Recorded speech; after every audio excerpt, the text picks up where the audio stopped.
Hello बच्चों, आपका अपने ट्यूटर टॉक चैनल में स्वागत है। आज की वीडियो में मैं आपको करवाऊंगा क्लास 9 फिज़िक्स का फर्स्ट चैप्टर मोशन, और यह कंप्लीट चैप्टर करेंगे। इस वीडियो में वन शॉट रहने वाली है यह वीडियो।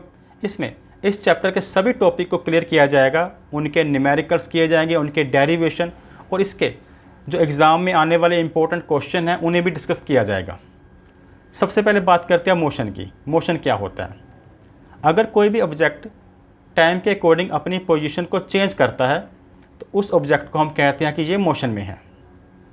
जैसे कोई गाड़ी चल रही है तो उसे हम क्या बोलेंगे कि वह मोशन में है।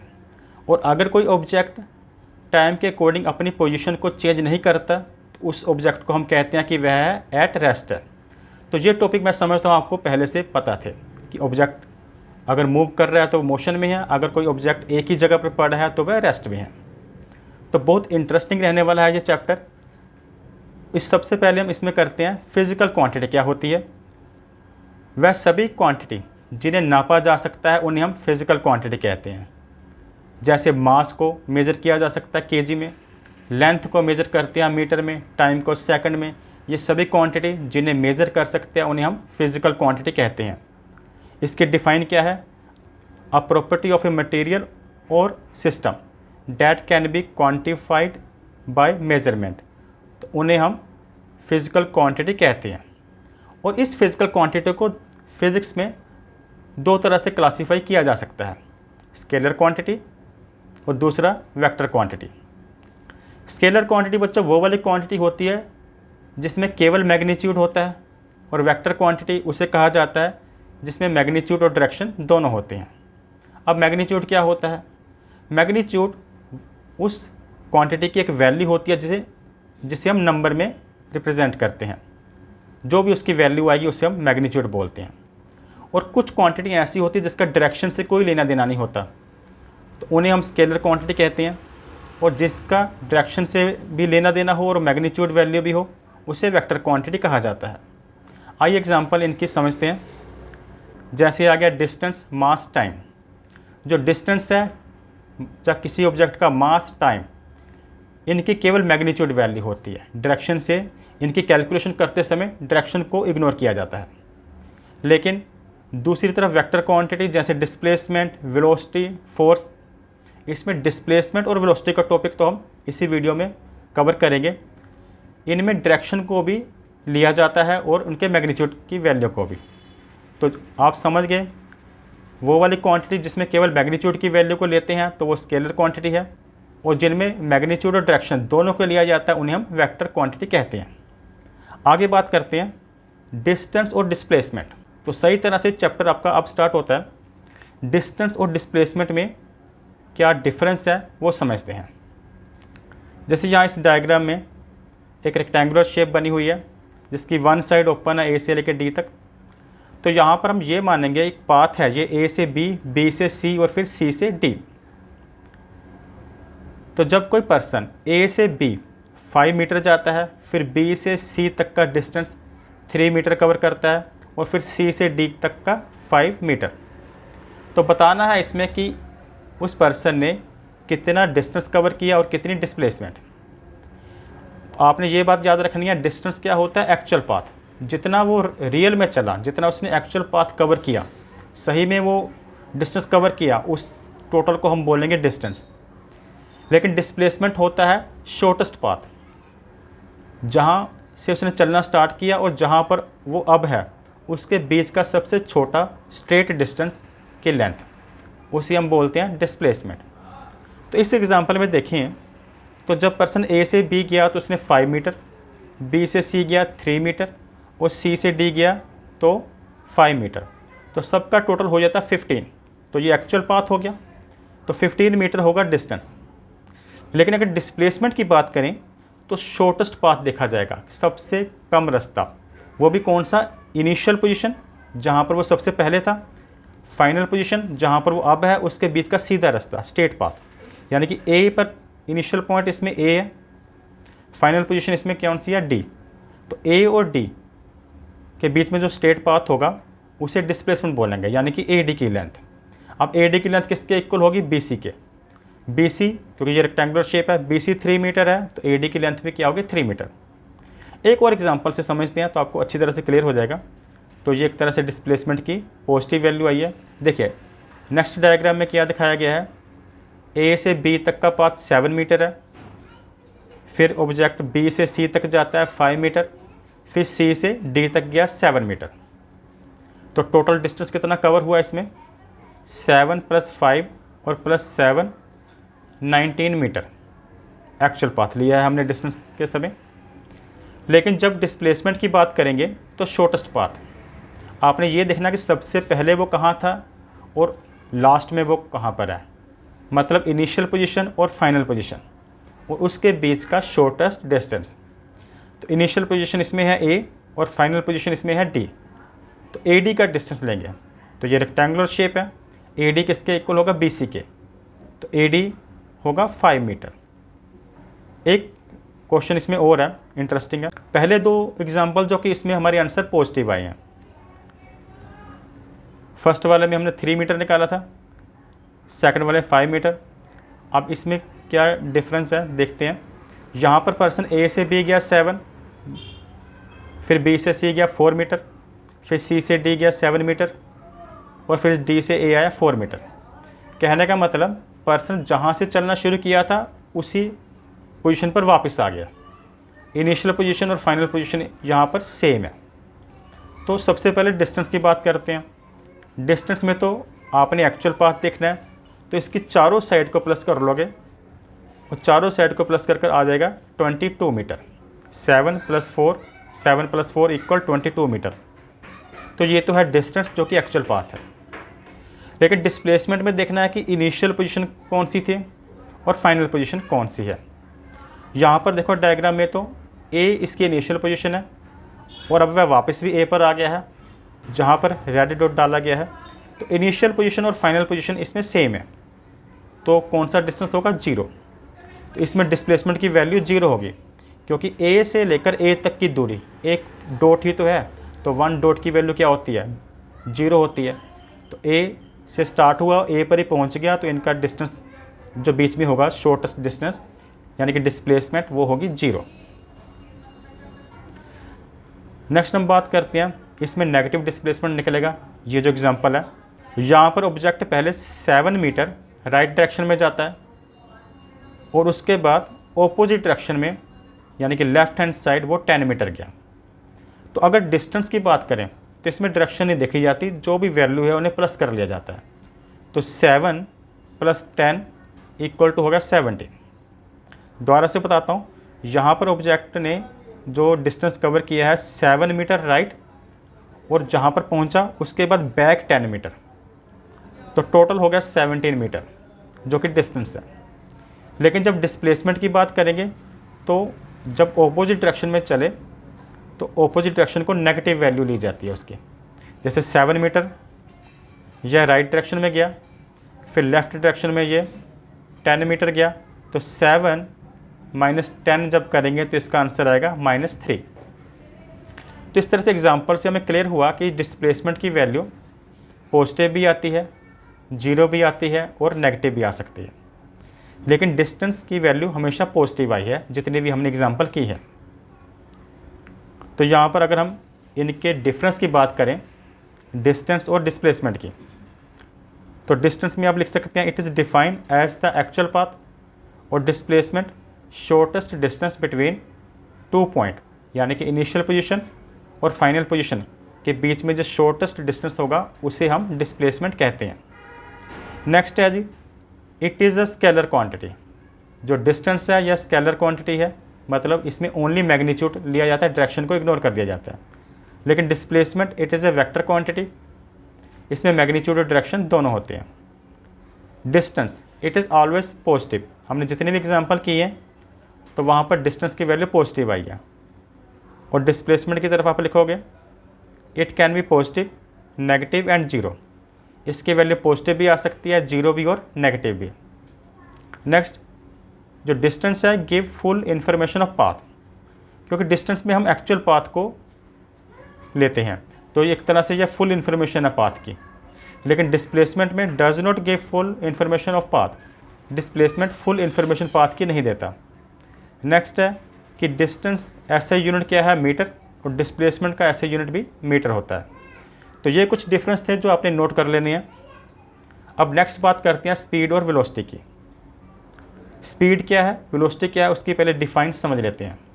Speed, it is defined as the rate of change of distance per unit time. एक तरह से जो स्पीड है वह rate of change of distance है, यानी कि टाइम के अकॉर्डिंग डिस्टेंस किस तरह से चेंज हो रहा है पर यूनिट। अगर वेलोसिटी की डिफाइन देखें तो इसमें क्या लिखा है, it is defined as the rate of change of displacement. तो ये डिस्प्लेसमेंट के बारे में बताता है कि रेट चेंज कैसे हो रहा है, यानी कि टाइम के अकॉर्डिंग डिस्प्लेसमेंट में क्या चेंज हो रहा है, उसके रेट को वेलोसिटी। तो दोनों में क्या फ़र्क है, डिफाइन है सेम ही है तकरीबन, बस स्पीड में डिस्टेंस लेते हैं और वेलोसिटी के टाइम डिस्प्लेसमेंट। अगर इसके फॉर्मूलेस की बात करें तो स्पीड का फार्मूला होता है डिस्टेंस अपॉन टाइम और वेलोसिटी का फार्मूला होता है डिस्प्लेसमेंट अपॉन टाइम। एग्जाम्पल से समझते हैं।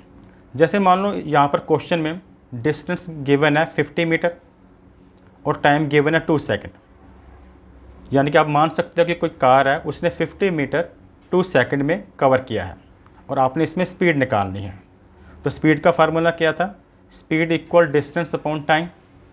तो डिस्टेंस की वैल्यू पुट कर दोगे और टाइम की वैल्यू, तो डिस्टेंस की वैल्यू पुट करोगे 50 अपॉन में टाइम 2, तो कटिंग करने के बाद आ जाता है 25 मीटर पर सेकंड। जो मीटर पर सेकंड क्या है, इसका एसआई यूनिट है। देखो वो भी कैसे बना, अगर इसके फॉर्मूले को ध्यान से देखो तो ऊपर डिस्टेंस है, नीचे टाइम। तो डिस्टेंस क्या, एसआई यूनिट क्या होता है, मीटर, टाइम का सेकंड, तो दोनों को मिक्स किया तो मीटर पर सेकंड। अब बात करते हैं वेलोसिटी की। यहाँ पर एग्जांपल है, डिस्प्लेसमेंट यहाँ पर गिवन है 60 मीटर और टाइम गिवन है 5 सेकंड। तो यहाँ पर फॉर्मूला लगाओगे आप, velocity equal displacement upon time. तो जब वैल्यू फिल करते हैं, डिस्प्लेसमेंट की वैल्यू कितनी फिल करोगे 60, टाइम की 5 और इनकी आपस में कटिंग करोगे 12 आ गया और साथ में मीटर पर सेकंड। तो जो एसआई यूनिट है वो स्पीड और वेलोसिटी का दोनों का सेम है, मीटर पर सेकंड। अगर हम डिफरेंस देखें स्पीड और वेलोसिटी में तो कौन कौन से लिख सकते हैं। पहले तो इन दोनों की डिफाइन होगी जो अभी अभी हमने डिस्कस की है।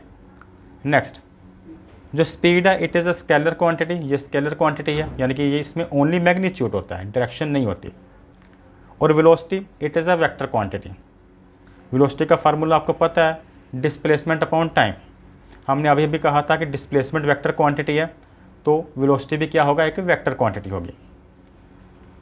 नेक्स्ट बात करते हैं कि जो स्पीड है इट इज़ ऑलवेज पॉजिटिव, इसकी वैल्यू हमेशा पॉजिटिव होती है, जीरो नेगेटिव नहीं होती, क्योंकि डिस्टेंस भी पॉजिटिव होता है हमेशा, तो उसी के अकॉर्डिंग स्पीड भी हमेशा क्या होगी, पॉजिटिव होगी। लेकिन डिस्प्लेसमेंट हमने किया था कि वो it can be positive, negative, zero, ये तीनों तरह का हो सकता है। तो उसी तरह से वेलोसिटी भी पॉजिटिव भी हो सकती है, इसका आंसर जीरो में भी आ सकता है, नेगेटिव भी। सिंपल सी बात है, उसके फॉर्मूले में अगर हम नेगेटिव डिस्प्लेसमेंट यूज़ करेंगे तो वेलोसिटी का आंसर नेगेटिव आएगा। अगर डिस्प्लेसमेंट की वैल्यू जीरो फिल करेंगे तो आंसर जीरो में आएगा, और अगर पॉजिटिव फिल करेंगे तो पॉजिटिव। और नेक्स्ट, इसका एसआई यूनिट, स्पीड का एसआई यूनिट क्या होता है, मीटर पर सेकंड, और वेलोसिटी का एसआई यूनिट भी मीटर पर सेकंड है। यहाँ पर हम एक एनसीईआरटी का एक इंपॉर्टेंट क्वेश्चन लेते हैं जिसकी स्टेटमेंट कुछ इस तरह से है, the odometer of A car reads 2000 kilometre at the start of trip.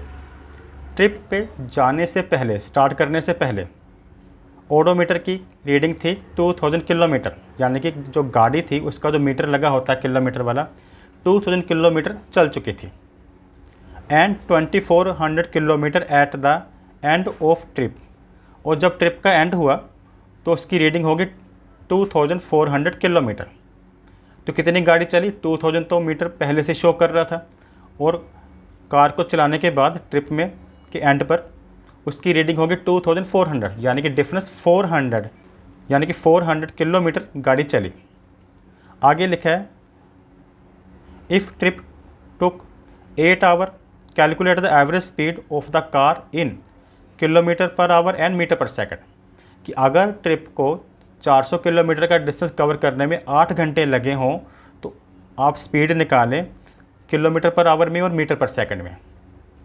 तो सबसे पहले आप क्या करोगे, आप डिस्टेंस को लिखोगे। डिस्टेंस कैसे निकालोगे, 2400 माइनस 2000, यानी कि 2400 जो कि टोटल डिस्टेंस कवर हुआ और 2000 वो तो पहले से ही रीडिंग वहाँ पे लिखी हुई थी। तो टोटल जो नेट डिस्टेंस कवर हुआ 400 किलोमीटर और टाइम लिख लेंगे 8 आवर। और उसके बाद स्पीड का फार्मूला लगाएंगे। स्पीड का फार्मूला आपको पता है distance upon time, distance upon time. तो डिस्टेंस कितना है, डिस्टेंस है 400 और टाइम है 8 आवर। तो 400 किलोमीटर अपॉन 8 आवर लिख दिया हमने। तो इनकी कटिंग करती हैं तो आ जाएगा 50 किलोमीटर पर आवर। तो ये तो हो गया स्पीड का आंसर किलोमीटर पर आवर में, लेकिन क्वेश्चन में हमें मीटर पर सेकंड में निकालने के लिए भी कहा गया है। तो 50 किलोमीटर पर आवर आंसर आया है। तो किलोमीटर को मीटर में कन्वर्ट करने के लिए हम 1000 से मल्टीप्लाई करेंगे और अपॉन में आवर है। एक आवर में 60 मिनट होते हैं और हर एक मिनट में 60 सेकंड। तो टोटल 60 मल्टीप्लाई 60 3600 सेकंड होते हैं। तो यहाँ पर 50 मल्टीप्लाई 1000 अपॉन 3600 जब हम करते हैं तो कटिंग करने के बाद 5/18 आ जाता है और उसके बाद आगे कटिंग करेंगे तो आंसर आ जाता है 125/9 और फाइनल कटिंग जब करते हैं इसकी तो आ जाएगा 13.9 मीटर पर सेकंड। नेक्स्ट एक इम्पोर्टेंट न्यूमेरिकल्स करते हैं एनसीईआरटी का स्पीड और वेलोसिटी से रिलेटेड, जो कि एनसीईआरटी बुक में ही है। इसकी स्टेटमेंट में लिखा है Usha swims in 90 metre long pool, she cover 180 metre in 1 minute by swimming. वह 1 मिनट में 180 मीटर का डिस्टेंस कवर करती है स्विमिंग पूल में।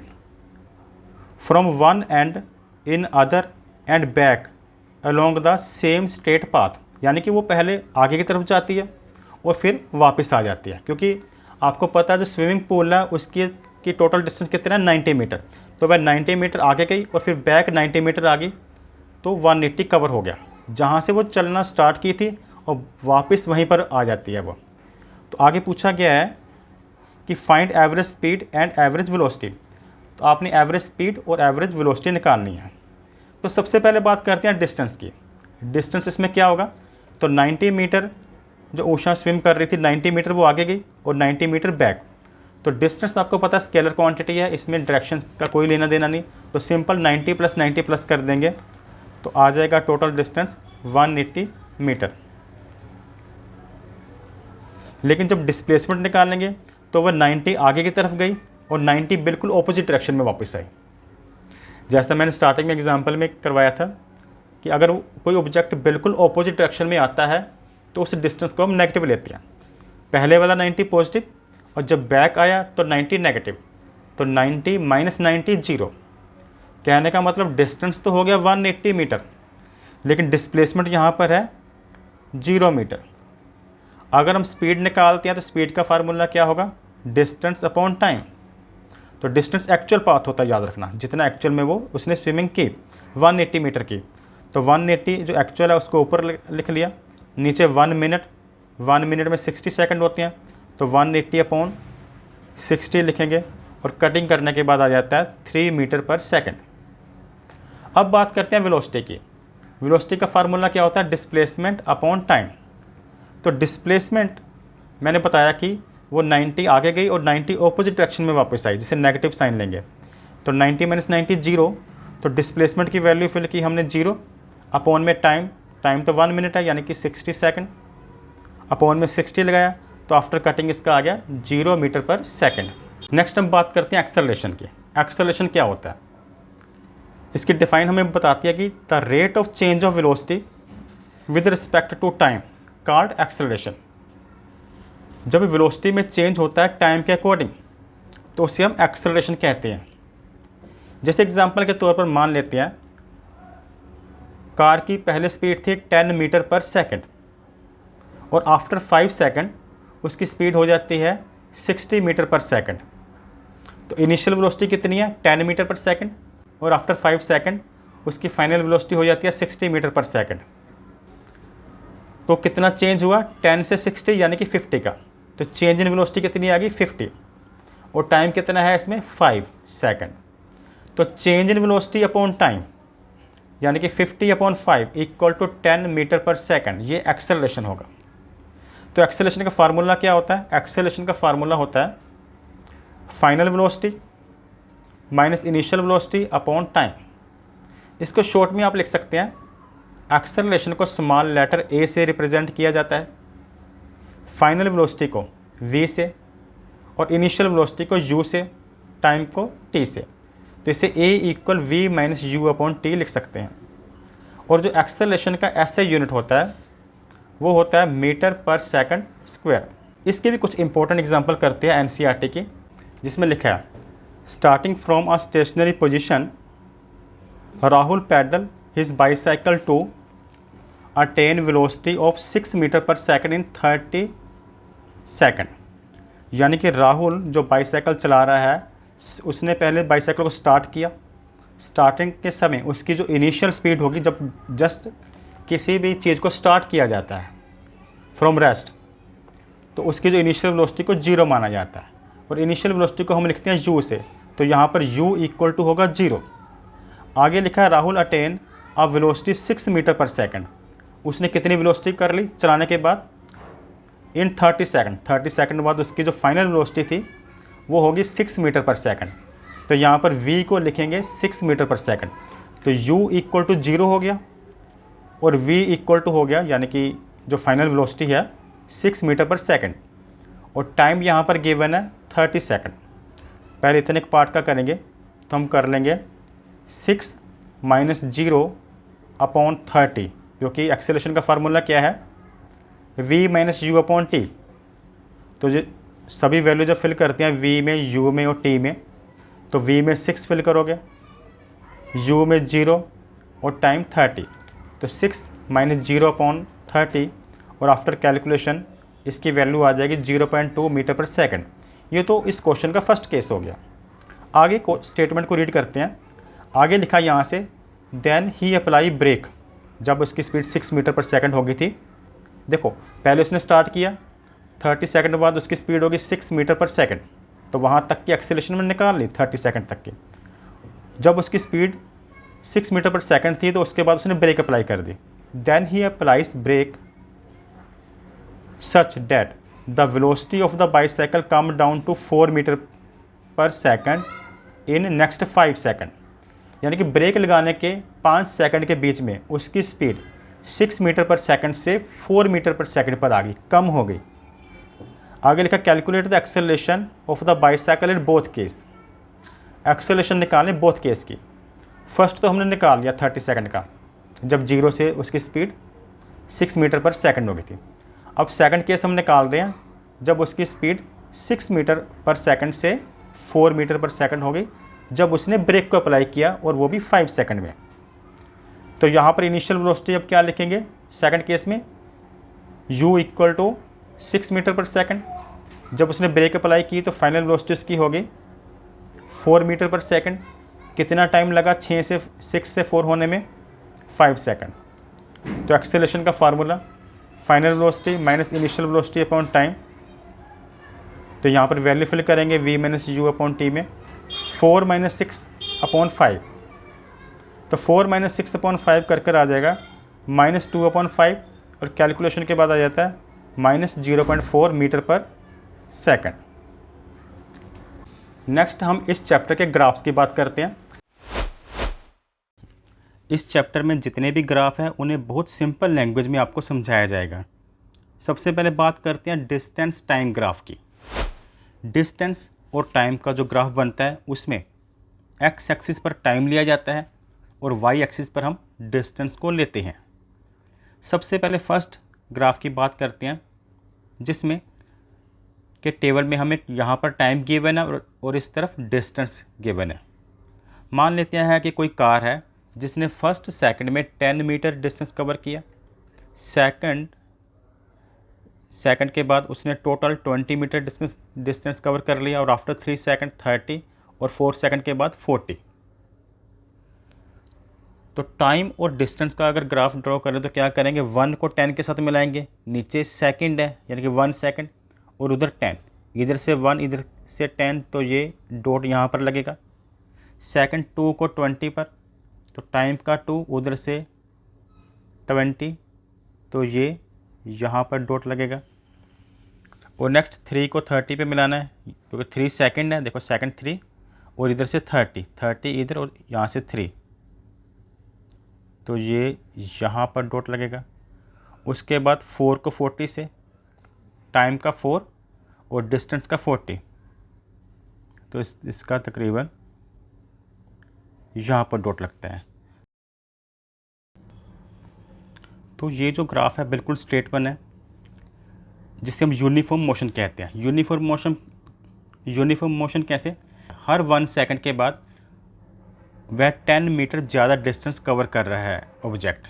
अगर इक्वल टाइम ऑफ इंटरवल में इक्वल डिस्टेंस कवर होता है तो उसे यूनिफॉर्म मोशन कहते हैं।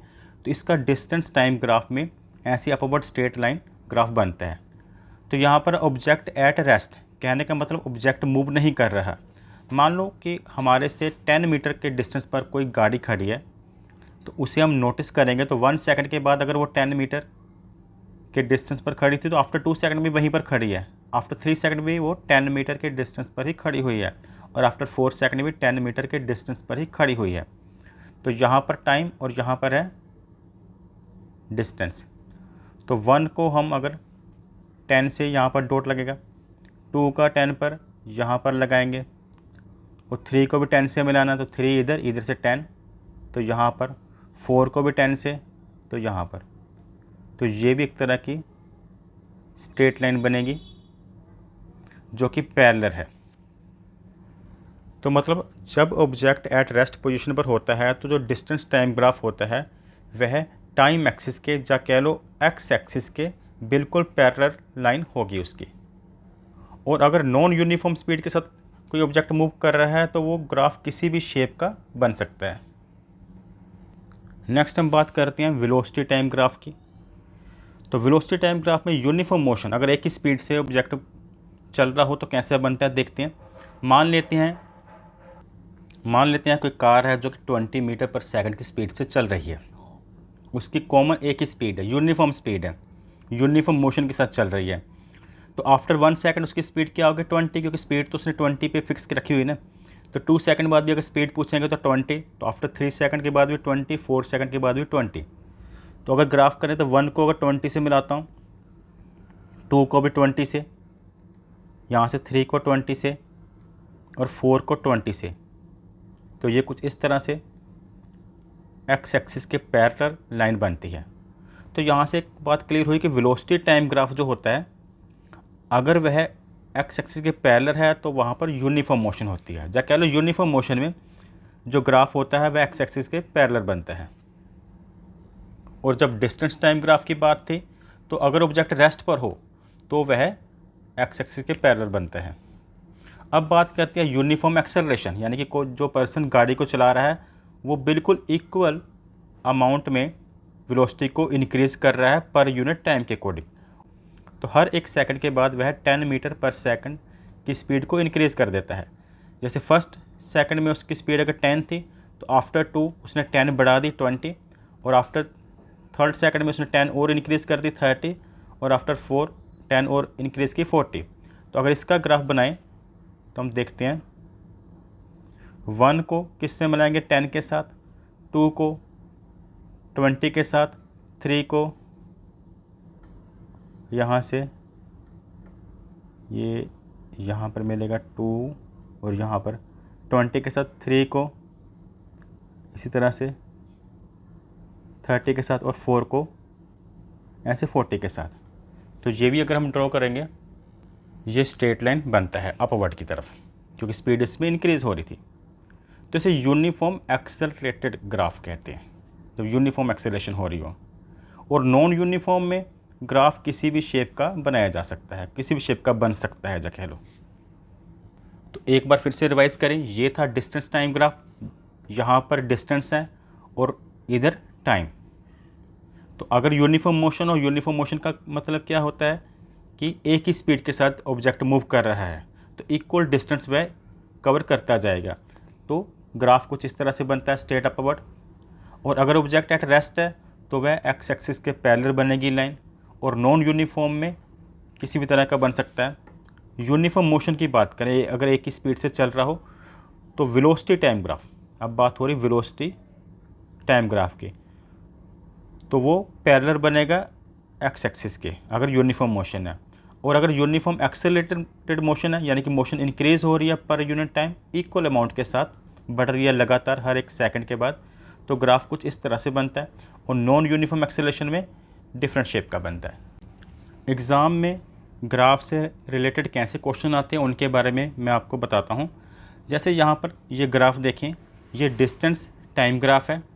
अगर तो इस ग्राफ की जो लाइन है स्ट्रेट है, सीधी है, मतलब बीच में से ये बेंड नहीं है, तो इसका मतलब है कि जो स्पीड है कांस्टेंट है, यूनिफॉर्म मोशन है, सेम स्पीड के साथ ये चल रहा है। और अगर कोई ऑब्जेक्ट सेम स्पीड के साथ चल रहा है तो उस समय एक्सेलरेशन क्या होती है उसकी, जीरो।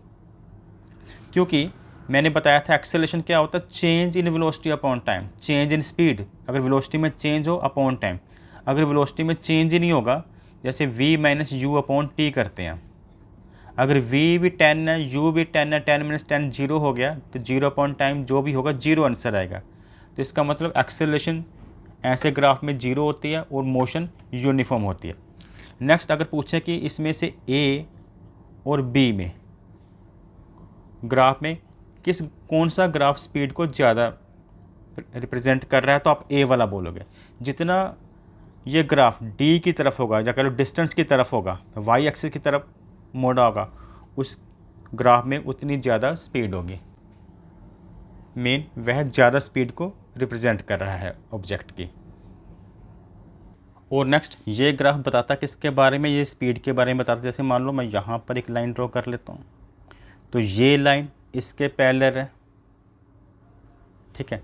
तो मतलब अगर यहाँ पर मैं कुछ नाम दे लूँ, सी दे दिया, तो ओ सी इक्वल टू होगा बी डी। ओ सी मतलब क्या है, डिस्टेंस, तो बी डी भी क्या होगा, डिस्टेंस। और ये क्या कर रही है लाइन प्रेजेंट, टाइम। तो डिस्टेंस अपॉन टाइम क्या होता है, स्पीड। तो ये ग्राफ हमें स्पीड निकालने की भी हेल्प करता है। अगर डिस्टेंस अपॉन टाइम करें इस ग्राफ से देखकर, तो जो इस लाइन का स्लोप होता है ये स्पीड को बताता है। जो वेलोसिटी टाइम ग्राफ है, अगर वह ओ एक्स एक्सिस के बिल्कुल पैरेलल लाइन है, तो मैंने बताया था कि क्या होता है, यूनिफॉर्म मोशन होती है वेलोसिटी टाइम ग्राफ में। अगर कोई ग्राफ ऐसा है जिसमें कि, और वो वेलोसिटी टाइम ग्राफ है और जो कर्व है उसकी बिल्कुल एक्स एक्सिस के पैरेलल है, टाइम के पैरेलल है, तो वो यूनिफॉर्म मोशन होता है। अगर वो यूनिफॉर्म मोशन है तो उसमें भी एक्सेलरेशन जीरो होगी।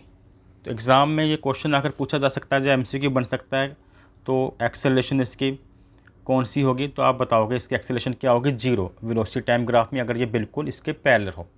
दूसरा जो वेलोसिटी टाइम ग्राफ है, यह इसके ग्राफ के नीचे वाला एरिया हमें क्या बताता है, डिस्टेंस।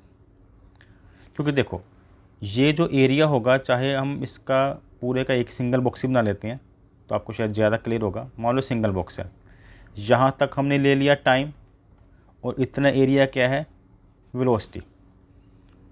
तो अगर ये रेक्टेंगुलर शेप बन रही है, अगर हम लेंथ मल्टीप्लाई ब्रेथ, या कह लो इन दो साइडों को, एडजेसेंट साइड को मल्टीप्लाई करते हैं, लेंथ मल्टीप्लाई ब्रेथ, तो वो क्या होगा, जो एरिया निकलेगा वो डिस्टेंस या फिर डिस्प्लेसमेंट होगा। ऐसा क्यों, क्योंकि देखो आपको पता है कि वेलोसिटी का फार्मूला क्या होता है, डिस्प्लेसमेंट अपॉन टाइम। और v और t को मल्टीप्लाई करें तो क्या होगा, डिस्प्लेसमेंट। s डिस्प्लेसमेंट को s के साथ शो किया जाता है, याद रखना। s का मतलब स्पीड नहीं है, s का मतलब क्या है, डिस्प्लेसमेंट, डिस्टेंस। तो वेलोसिटी क्रॉस टाइम क्या होता है, डिस्टेंस होता है, डिस्प्लेसमेंट होती है अगर स्ट्रेट पाथ है। तो इन दोनों को मल्टीप्लाई करेंगे, जब आप कह सकते हो वेलोसिटी टाइम ग्राफ के अंडर जो एरिया निकाला जाता है वह डिस्टेंस को बताता है। अगर वेलोसिटी टाइम ग्राफ अपवर्ड हो, जैसे मैं पीछे भी सभी ये डिस्कस कर चुका हूँ, तो ये किसके बारे में बताता है, एक्सेलरेटेड मोशन के बारे में, यूनिफॉर्म एक्सेलरेटेड मोशन के बारे में अगर स्टेट है तो।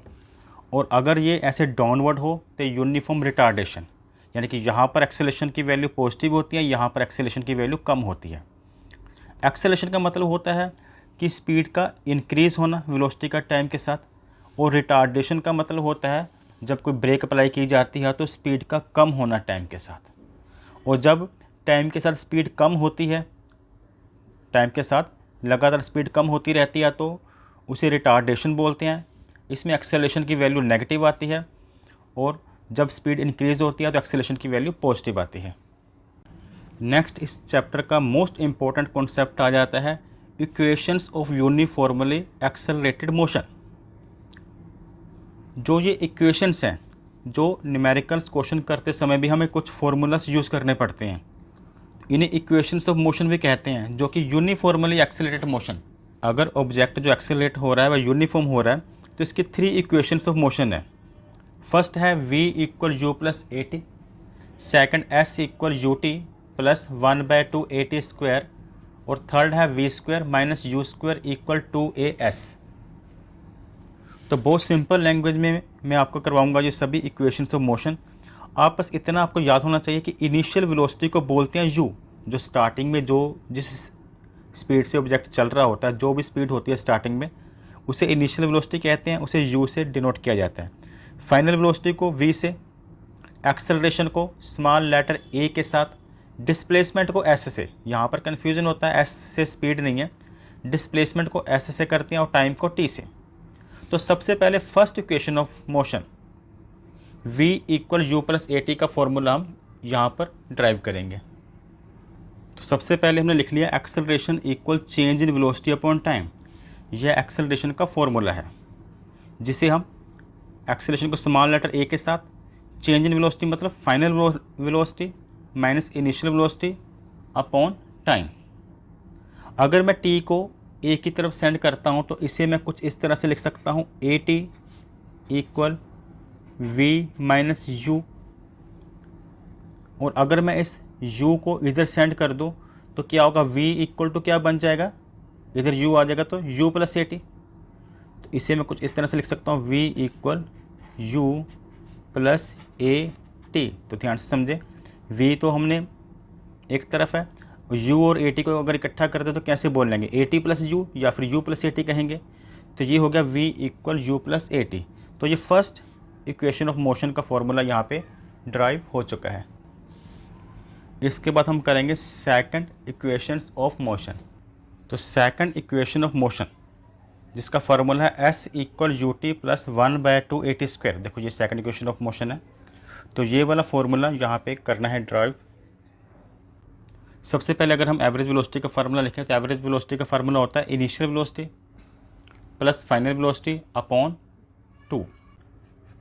एवरेज वेलोसिटी का फार्मूला क्या लिखेंगे, initial velocity plus final velocity upon में 2।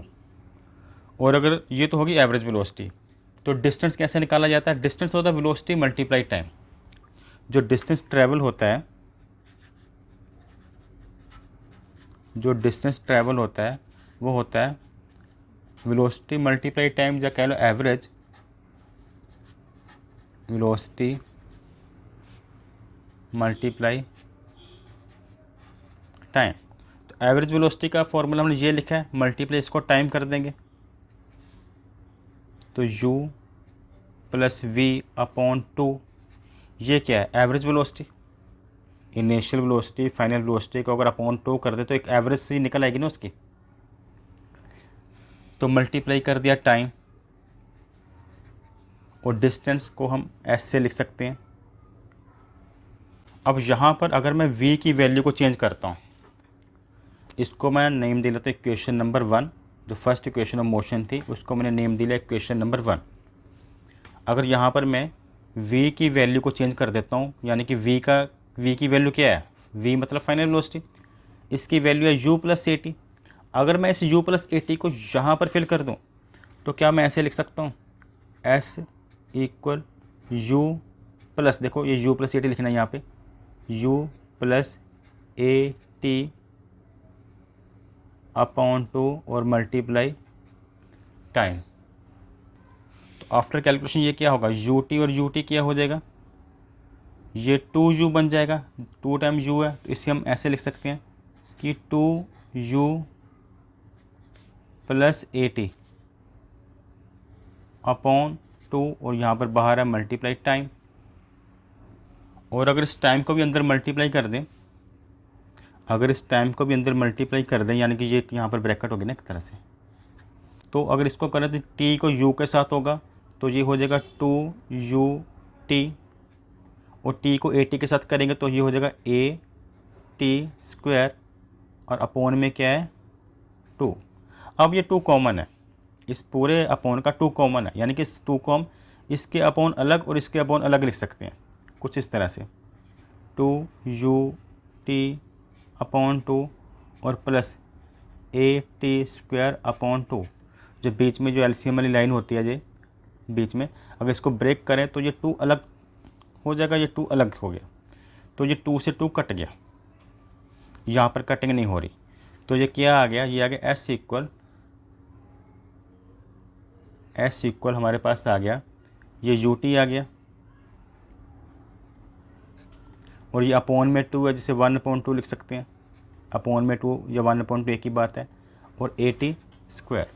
तो इस तरह से ये सेकंड इक्वेशन का फार्मूला ड्राइव हो जाता है। थर्ड इक्वेशन ऑफ मोशन है, 3 इक्वेशन ऑफ मोशन हमारे पास, v equal u plus at, ये हमने फार्मूला बना लिया, s equal ut plus 1/2 at², ये भी हो गया। अब बात है v² minus u² equal 2as, ये थर्ड इक्वेशन ऑफ मोशन है, तो इसका फार्मूला करते हैं। इसके लिए हम सेकंड इक्वेशन ऑफ मोशन का फार्मूले को पहले यूज़ करेंगे, जो कि है s equal ut plus 1/2 at²। तो क्या किया, इस सेकंड इक्वेशन ऑफ मोशन को उठाया, इसे इक्वेशन नंबर 1 लिखकर यहाँ पर थोड़ा सा रोक देते हैं। अब फर्स्ट इक्वेशन ऑफ मोशन से t की वैल्यू को निकालेंगे from first equation of motion.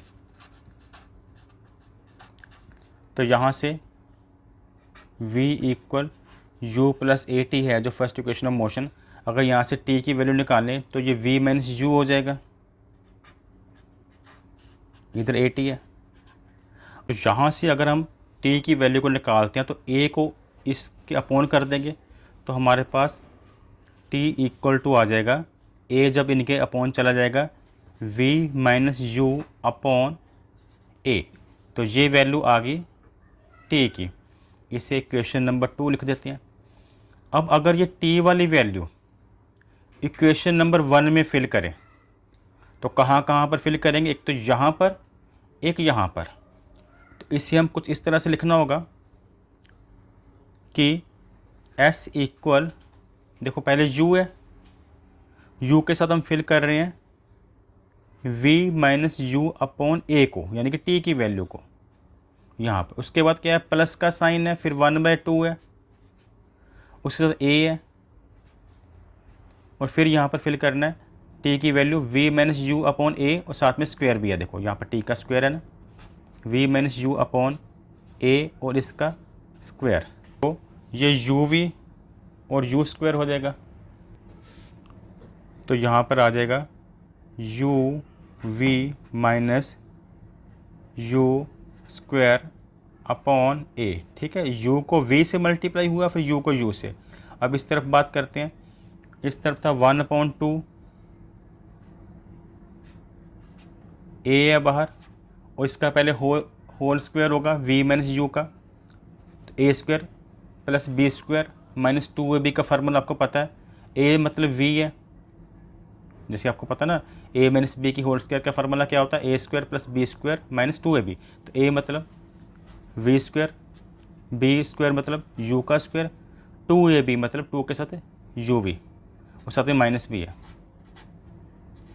और अपोन में a है, इसका भी स्क्वायर होना है क्योंकि पूरी ब्रैकेट का स्क्वायर है ना, तो यहाँ पर आ जाएगा अपोन में a²। अब यहाँ पर भी a, यहाँ पर a², यहाँ पर सिंगल है, यहाँ पर 2a, तो ये एक कट जाएगा और नीचे सिंगल ए रह जाएगा।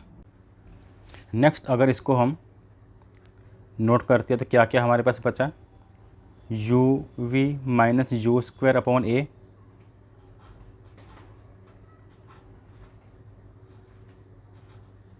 प्लस, और इधर लिख सकते हैं हम v square plus u square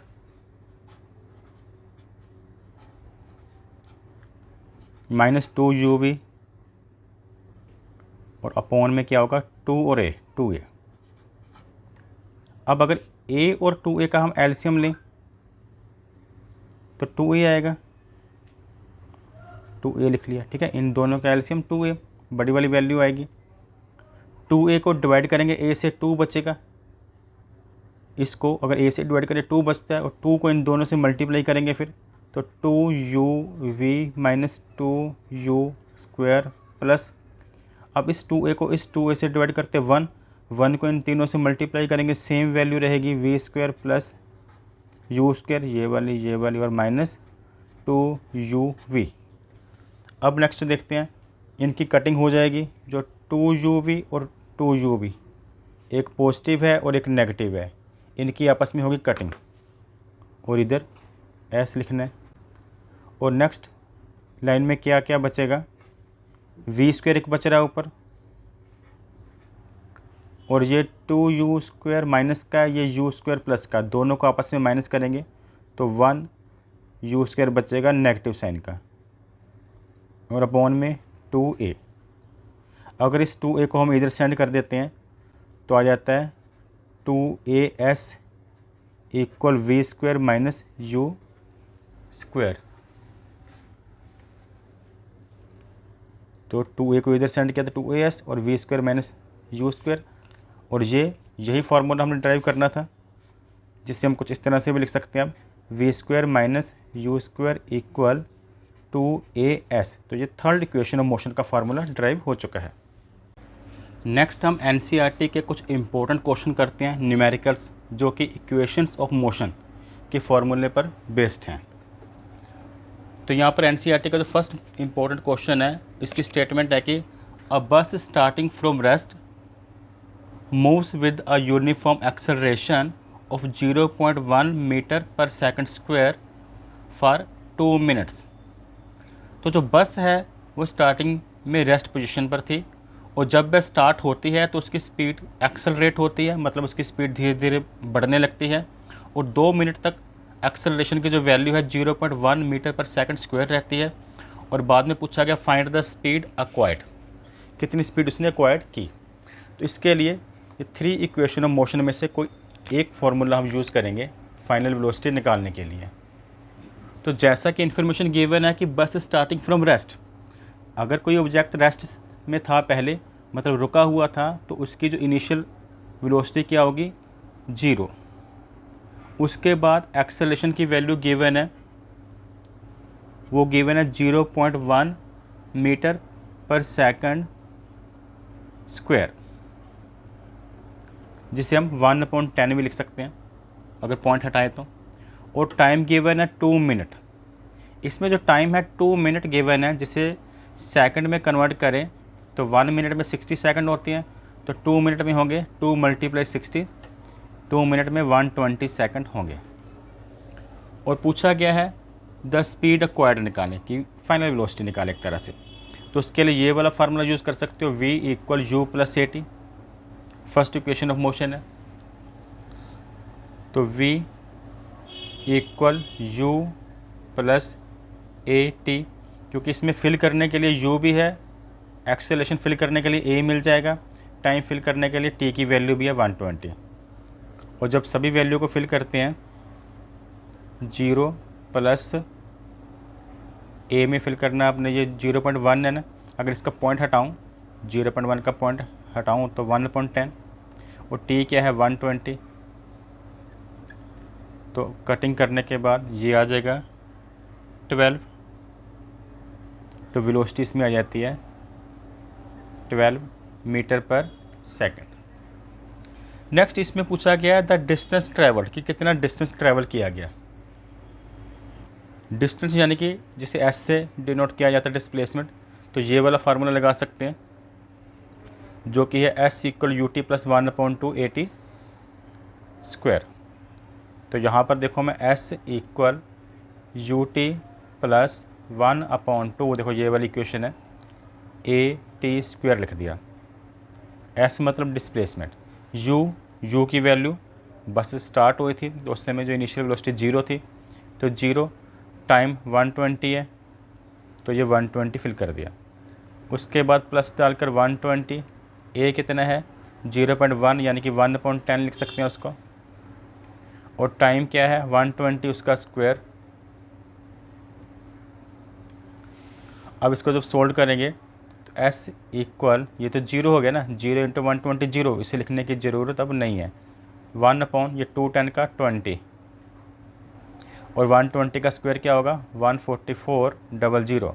120 को जब 120 से मल्टीप्लाई करेंगे तो 0 से 0 कैंसिल, 2 से इस वैल्यू को कैंसिल करेंगे तो आ जाएगा, कटिंग करेंगे जब 720। तो 720 क्या एक तरह का डिस्टेंस है, तो मीटर में मेज़र किया जाता है, तो पीछे मीटर लगा दिया। अब नेक्स्ट न्यूमेरिकल करते हैं जो कि इक्वेशन ऑफ मोशन पर ही बेस्ड है, इंपॉर्टेंट है ये। इसकी स्टेटमेंट है कि a train travelling at a speed 90 kilometer per hour, एक ट्रेन 90 किलोमीटर पर आवर की स्पीड से चल रही है। Brakes are applied so to produce uniform acceleration -0.5 meter per second square. Brake apply की गई। How far the train will go before it brought to rest, मतलब distance बताना है कितना उसने तय किया रुकने से पहले पहले। तो यहाँ पर दो चीज़ें क्लियर है कि तो यहाँ पर दो चीज़ें क्लियर है कि ट्रेन बाद में रुक गई, लास्ट में लिखा है ना इट ब्रोट टू रेस्ट, ठीक है। और स्टार्टिंग में उसकी स्पीड क्या थी 90 kilometer per our, initial velocity उसकी है 90 किलोमीटर पर आवर, और फाइनल वेलोसिटी की ब्रेक अप्लाई की गई और बाद में वो रुक गई है, तो फाइनल वेलोसिटी 0। तो अगर मैं u को लिखूं तो यहाँ पर जो u है वो किलोमीटर पर आवर है, 90 किलोमीटर पर आवर। तो अगर 90 किलोमीटर पर आवर को मैं मीटर पर सेकंड में चेंज करूं तो क्या करना पड़ेगा, किलोमीटर को के मीटर बनाने होंगे, आवर के सेकंड। और आपको पता है 1 किलोमीटर में कितने मीटर होते हैं 1000, और आवर पॉन में होता है, तो 1 आवर में कितने सेकंड होते हैं 1 आवर में 60 मिनट, और हर एक मिनट में 60 सेकंड, तो 60 × 60 हो जाएगा, 3600 सेकंड आ जाएंगे। इनकी कटिंग करें तो 2 0 से 2 0 कैंसिल, ये 5 आ गया ऊपर, 10 को 2 से कट किया, 10 को 2 से कट किया 5, इसको 2 से कट किया 18, ये आ गया।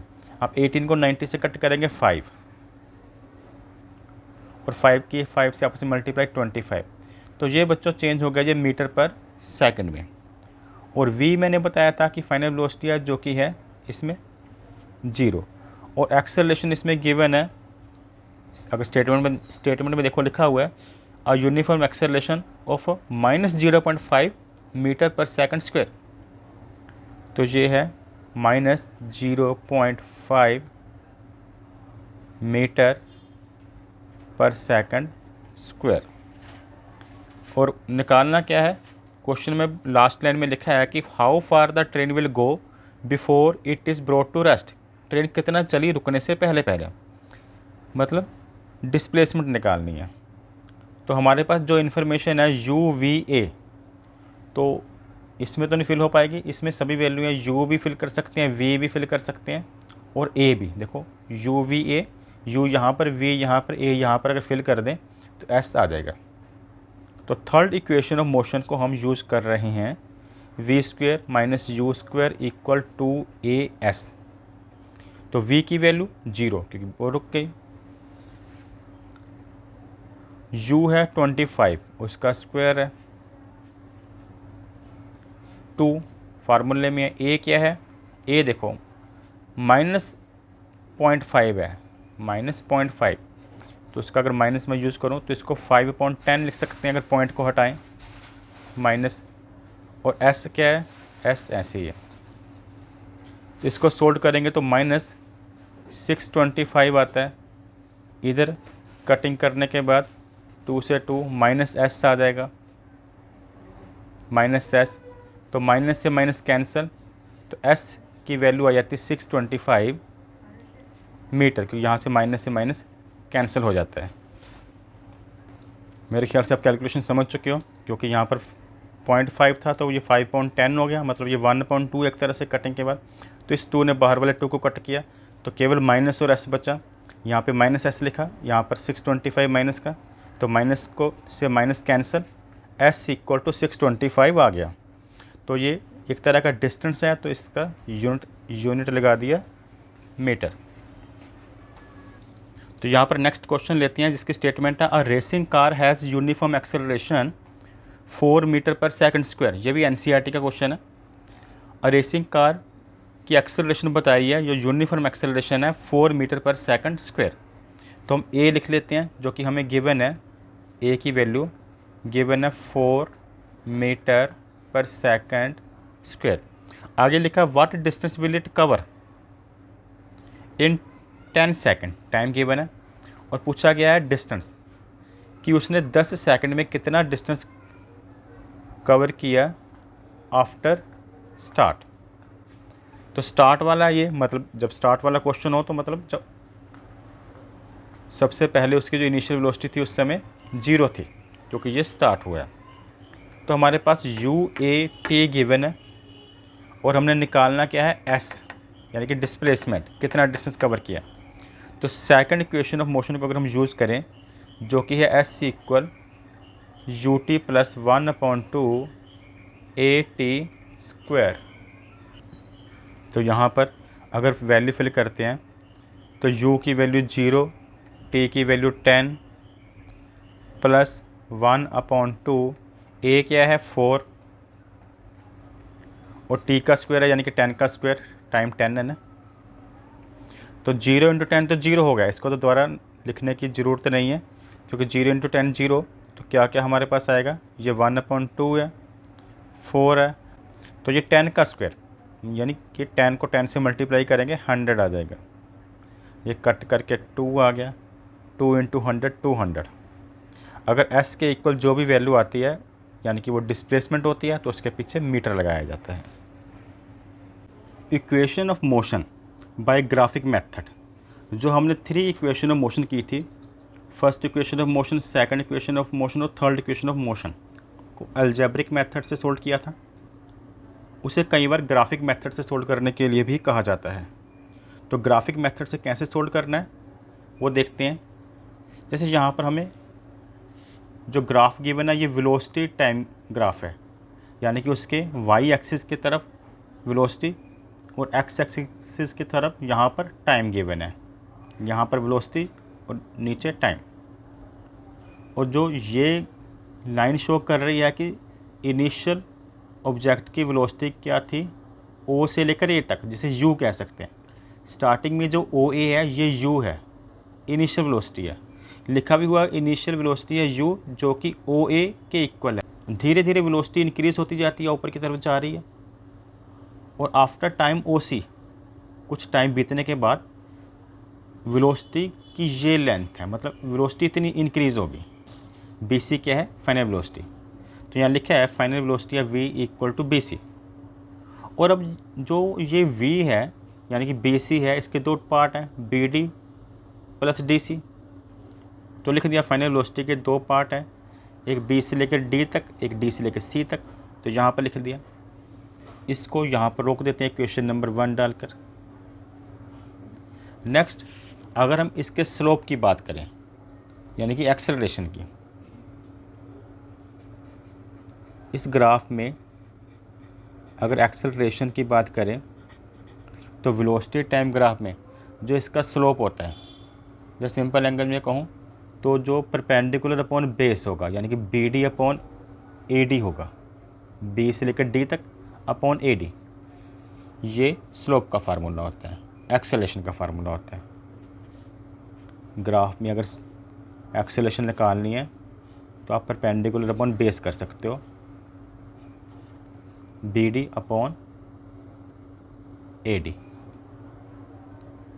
और यहाँ पर एक्सेलरेशन की वैल्यू को क्या होती है, ए। बी डी के बारे में हम नहीं जानते, लेकिन हाँ ए से लेकर डी तक ए डी क्या है, ए डी टाइम है। ए डी हम यहाँ पर लिख भी सकते हैं, ए क्या है, यहाँ से लेकर यहाँ तक क्या है, टाइम है, तो यहाँ पे टी लिख सकते हैं। ठीक है, और ये टी इधर मल्टीप्लाई हो जाएगा तो बी डी इक्वल टू आ जाएगा ए टी। क्लियर, एक्सीलरेशन का टॉपिक क्लियर है। यहाँ पर टी फिल कर दिया तो बी डी की वैल्यू आ गई। तो इस इक्वेशन में अगर देखें, अगर इसको मैं 2 लिख देता हूँ, तो फ्रॉम 1 एंड 2, फ्रॉम 1 एंड 2, आप ये लिख सकते हैं कि अगर 1 और 2 को कंपेयर करें तो यहाँ पर v है, उसके बाद बी डी है, बी डी की वैल्यू हमने क्या निकाली अभी, 80, और ये है डी सी, ये डी सी। अब बताओ डी सी किसके इक्वल होगा? अगर ए ओ यू है तो डी सी भी की लेंथ भी तो उतनी है, तो डी सी भी तो उतनी ग्राफ शो वैल्यू शो कर रहा है, तो डी सी भी यू होगा। तो यू, जिसे अगर मैं अरेंज करूँ तो v इक्वल यू को आगे लिख सकता हूँ, ए टी को पीछे, v equal u plus a T. तो ये फर्स्ट इक्वेशन ऑफ मोशन का फार्मूला यहाँ पे ड्राइव हो चुका है, ये वाला है v equal u plus a t by graphic method. Next करते हैं सेकंड इक्वेशन ऑफ मोशन का फार्मूला ड्राइव करेंगे by graphic method. X axis की तरफ टाइम और वाई एक्सिस की तरफ वेलोसिटी है। तो जो वेलोसिटी टाइम ग्राफ में जैसे ये लाइंस होती है, इसके नीचे वाला जितना भी एरिया होता है वह डिस्प्लेसमेंट को बताता है कितना डिस्टेंस कवर हुए। तो हम लिख सकते हैं कि डिस्टेंस जो होगा, देखो डिस्प्लेसमेंट आप लिख सकते हो इसको, जो डिस्टेंस होगा वो इक्वल किसकी होगा, इस जो ए बी लाइन है इसके नीचे जितना भी एरिया है, ए बी लाइन के नीचे कौन सा एरिया बनता है, ओ ए बी सी, कौन सा बनता है, ओ ए बी सी, ये वाला एरिया इक्वल टू होगा area O A B C. अब इस पूरे पोर्शन में हमें 2 एरिया दिख रहे हैं, एक तो ये रेक्टेंगुलर है, एक ट्रायंगुलर, एक रेक्टेंगल शेप दिख रही है, एक ट्रायंगल की शेप दिख रही है। तो पूरे का एरिया हम 2 तरह से निकाल सकते हैं, एक तो रेक्टेंगल का लगा लें, जैसे इसको मैं ऐसे लिख सकता हूँ, आगे एक इक्वल और डालूँ तो एरिया हो जाएगा O A D C, O A D C plus area A B D ऊपर वाले ट्रायंगल का। तो यहाँ पे एरिया को शॉर्ट में ए आर डाल दिया मैंने, इसलिए ओ ए बी डी। ठीक है, तो आप समझ गए, नीचे वाला रेक्टेंगल और ये वाला ट्रायंगल। चलो नीचे वाले रेक्टेंगल में कौन कौन सी साइड आएगी, ये लेंथ इंटू ब्रेथ होता है ना, लेंथ इंटू ब्रेथ होता है फार्मूला। तो ओ ए मल्टीप्लाई ओ सी लिख सकते हैं, डिस्टेंस को हमने एस से लिख लिया, और ये हो गया ओ ए मल्टीप्लाई ओ सी।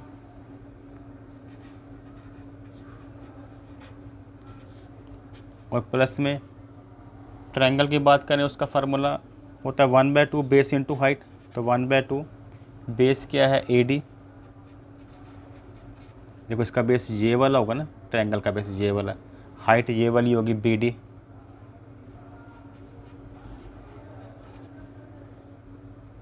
और एस इक्वल टू आ जाएगा, देखो ओ ए क्या है यू और ओ सी क्या है टी, तो ये u multiply T U T हो गया। ठीक है, समझ रहे हो ना, ओ ए क्या है u और ओ सी क्या है टी, ये यू टी हो गया। आगे 1/2 ए डी, इसमें क्या है ए डी, देखो ए डी उतना ही होगा जितना ओ सी है, ओ सी टी है तो ए डी भी तो टी होगा। अगर ओ से लेकर सी तक लेंथ टी है तो ए से लेकर डी तक लेंथ क्या है, ये भी टी है, तो टी। बी डी क्या है, बी डी का हमने फार्मूला पिछले इक्वेशन में निकाला था, फर्स्ट इक्वेशन ऑफ मोशन में ए टी, बी डी की वैल्यू हमने पीछे ए टी निकाली थी। तो अगर इसको सोल्व करते हैं तो हमारे पास आ जाता है S equal U T plus 1/2 A T square, क्योंकि ये टी को इससे मल्टीप्लाई होगा तो ये आ जाएगा ए टी स्क्वायर। तो यहाँ पर सेकंड इक्वेशन ऑफ मोशन का फार्मूला ड्राइव हो चुका है बाय ग्राफिक मेथड। नेक्स्ट हम बात करते हैं थर्ड इक्वेशन ऑफ मोशन की। तो सेम यही होगा, फार्मूला लगाएंगे, लेकिन फ़र्क क्या है, इस बार हम जो फार्मूला यूज़ करेंगे वो ऐसे रेक्टेंगल और ट्रायंगल का नहीं, पूरी शेप का एक ही फार्मूला। ये फुल शेप किससे मैच कर रही है? ट्रेपेजियम से। ट्रेपेजियम क्या होता है? जिसमें 2 साइड पैरेलल होती हैं, जिसमें 2 साइड पैरेलल हो और 2 नॉन पैरेलल हो, तो वो वाला फार्मूला यूज़ करेंगे। तो यानी कि डिस्टेंस इक्वल टू एरिया लेंगे हम OABC, लेकिन इस बार फार्मूला हम कौन सा यूज़ करेंगे? डिस्टेंस के लिए तो वही हमने S लगा दिया। ट्रेपेजियम के लिए फार्मूला जो यूज़ होता है वो होता है 1/2 sum of parallel side, sum of parallel side और मल्टीप्लाई हाइट, और अपॉन में 2, जो कि हमने यहाँ पे साइड पे लगा दिया है।